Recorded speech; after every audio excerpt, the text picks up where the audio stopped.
In today's video, I'm going to teach you how to adjust additional cost in Printify. We'll start right inside your Printify account. From your dashboard, look to the left sidebar. That's where you'll find all the key controls for your store. Click Store Settings to open the panel where we'll make the change. Inside Store Settings, navigate to the Order Settings section. This is where Printify manages how orders are handled behind the scenes.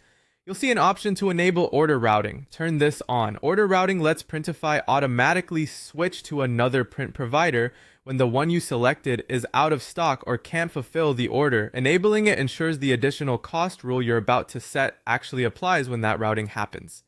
Next, locate the field labeled Additional Cost per Item.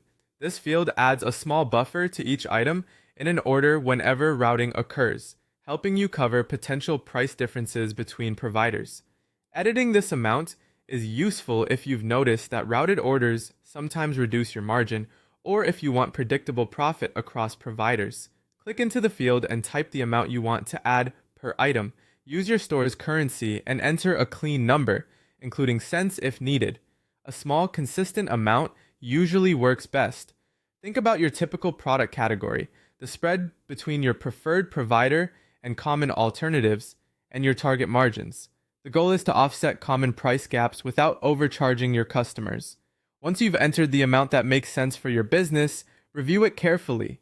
Make sure it reflects your average difference rather than rare outliers. And remember, it applies to each item in the order, not the entire cart. This helps when customers buy multiples. When you're satisfied, scroll all the way down the page. Don't skip this part. Your changes won't stick unless you confirm them. At the bottom, click Save. You should see a brief confirmation that your settings have been updated. If anything looks off, you can always come back to the same area and adjust the amount again. That's it. You've enabled order routing and set an additional cost per item so routed orders maintain your desired margins. Keep an eye on upcoming orders and your profit reports to make sure this amount is doing its job, and adjust as your product mix or provider prices change over time. Thanks for watching and happy selling.